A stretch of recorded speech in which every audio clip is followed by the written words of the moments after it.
Hello everyone, welcome back to my channel study with Radha. Guys, आज की इस video में हम डिस्कस करेंगे एमकॉम फर्स्ट सेमेस्टर के पेपर अकाउंटिंग थियरी के कुछ इम्पोर्टेंट एमसीक्यूज़ को। फर्स्ट क्वेश्चन है हमारा, what is the main objective of financial accounting. Financial accounting के मुख्य उद्देश्य क्या होते हैं। तो फाइनेंशियल अकाउंटिंग में profit and loss account, balance sheet, ये दोनों ही बनते हैं। ठीक है, तो यहाँ पे ऑप्शन नंबर सी हमारा करेक्ट हो जाएगा। Both PL and account and balance sheet, ये दोनों ही बनाना फाइनेंशियल अकाउंटिंग का मुख्य उद्देश्य होता है। नेक्स्ट क्वेश्चन है हमारा, according to which concept the owner are consider to be different from the business. किस अवधारणा के अनुसार जो बिजनेस का ओनर होता है वो बिजनेस से अलग माना जाता है। तो ये हमारा होता है बिजनेस एंटिटी कॉन्सेप्ट में, यानी कि ऑप्शन नंबर ए हमारा यहाँ पे करेक्ट हो जाएगा, business entity concept.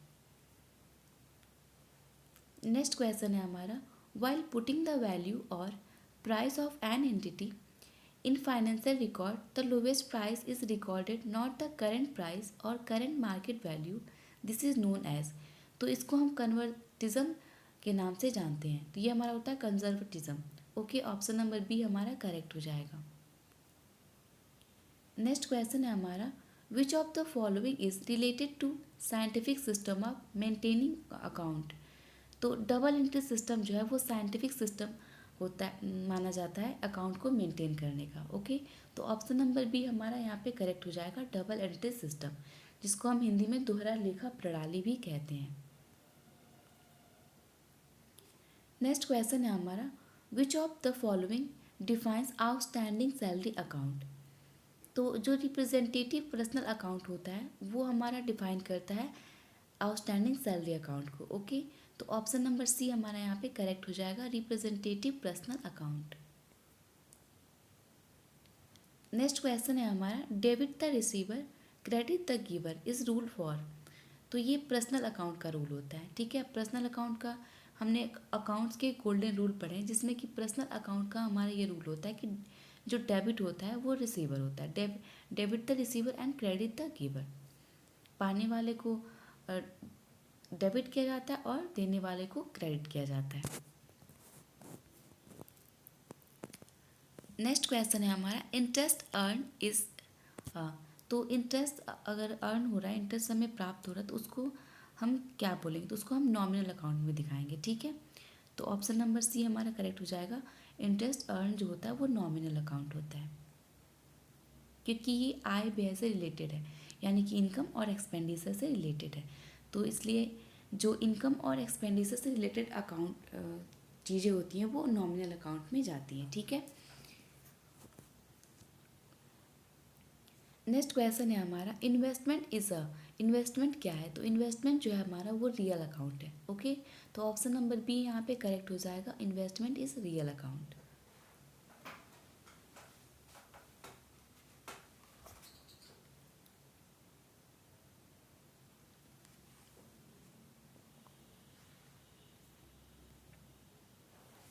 Okay, next question है हमारा, trading account is a.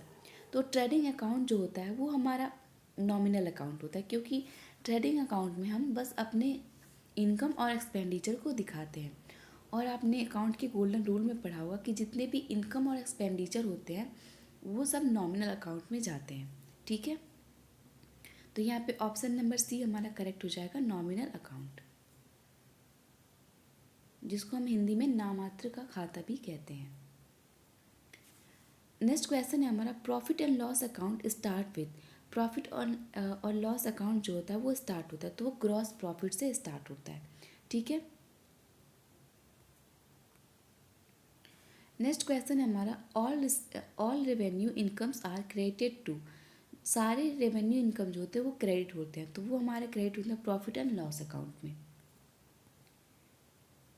Next question है हमारा, the main purpose of financial account is. Financial account का मुख्य उद्देश्य क्या होता है। तो फाइनेंशियल अकाउंट का जो मुख्य उद्देश्य होता है वो होता है to provide financial information to share holder.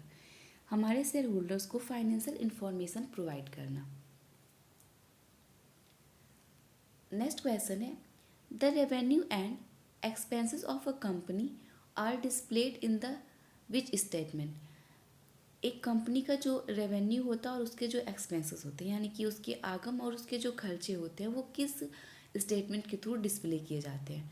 तो हमारा इनकम स्टेटमेंट के थ्रू डिस्प्ले होता है, यानी कि इनकम स्टेटमेंट बना के हम ये दर्शाते हैं कि एक कंपनी का रेवेन्यू क्या है और उसके एक्सपेंसेस क्या हैं। ओके, तो ऑप्शन नंबर सी यहाँ पे करेक्ट हो जाएगा, इनकम स्टेटमेंट। नेक्स्ट क्वेश्चन है हमारा, the account which increase equity is known as. तो इसको हम रेवेन्यू के नाम से जानते हैं, जो हमारी इक्विटी को इंक्रीज करती है उसको हम रेवेन्यू के नाम से जानते हैं। नेक्स्ट क्वेश्चन है, what are the long term asset which do not have any physical existence. वो कौन से लॉन्ग टर्म एसेट होते हैं जिनका कोई फिजिकल एक्सिस्टेंस नहीं होता है, उनका कोई भौतिक अस्तित्व नहीं होता है। तो वो होते हैं हमारे इंटेंजिबल एसेट। ठीक है। नेक्स्ट क्वेश्चन है हमारा, the kinds of debts which are needed to be repaid in a short term is known as. तो जो शॉर्ट टर्म में रीपेड होते हैं उसको हम करंट लाइबिलिटीज़ बोलते हैं, जो कि शॉर्ट टर्म के लिए होते हैं और उनको तुरंत हमें छोटे समय में यानी कि कम समय में उसको हमें पेमेंट करना होता है। ठीक है, तो हमारी होती है करंट लाइबिलिटीज़। नेक्स्ट क्वेश्चन है हमारा, when are balance sheet prepared. हम बैलेंस शीट कब बनाते हैं, कब तैयार करते हैं। तो बैलेंस शीट जो होता है वो ईयर वाइज बनता है, यानी कि वार्षिक बनता है, तो ये ईयरली बनता है। ओके। नेक्स्ट क्वेश्चन है हमारा, what is current liabilities. Current liabilities क्या होती है।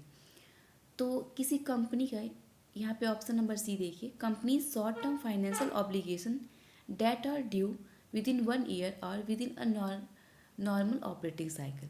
जो हमारी करंट लाइबिलिटीज होती है वो कंपनी के शॉर्ट टर्म के लिए होती है, जो फाइनेंशियल ऑब्लिगेशन को पूरा करने के लिए शॉर्ट टर्म लोन हम लेते हैं या फिर शॉर्ट टर्म कोई शॉर्ट पीरियड के लिए हम कुछ पैसे लेते हैं, ऑब्लिगेशन होते हैं, वो उसी बिजनेस साइकिल के दौरान हमको पे करना होता है। ओके, तो वो हमारी करंट लाइबिलिटीज़ होती है।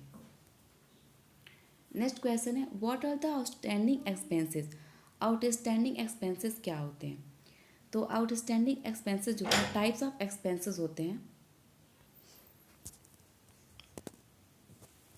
नेक्स्ट क्वेश्चन है, what are outstanding expenses. Outstanding expenses क्या होते हैं। तो जो हमारे आउटस्टैंडिंग एक्सपेंसेस होते हैं वो टाइप्स ऑफ एक्सपेंस होते हैं जो कि हम पेड नहीं किए होते, हमको पे करना होता है। ठीक है। नेक्स्ट क्वेश्चन है हमारा, which budget is prepared for advertising salary and market analysis. कौन से वो बजट होते हैं जो तैयार किए जाते हैं एडवर्टाइजिंग और सैलरी के लिए। ठीक है, तो वो हमारे होते हैं सेल्स एक्सपेंडिचर बजट, जो हम सेल्स को प्रमोट करने के लिए यानी कि सेल को बढ़ाने के लिए जो बजट हम तैयार करते हैं उसको हम कहते हैं sales expenditure budget. Next and last question है, transaction is referred as which event is transaction is referred as which event in accounting. तो ये हमारा होता है इकोनॉमिक इवेंट, इसको हम इकोनॉमिक इवेंट बोलते हैं। ओके, तो आई होप आपको सारे क्वेश्चन समझ में आए हों। मिलते हैं नेक्स्ट वीडियो में। Thank you, have a good day.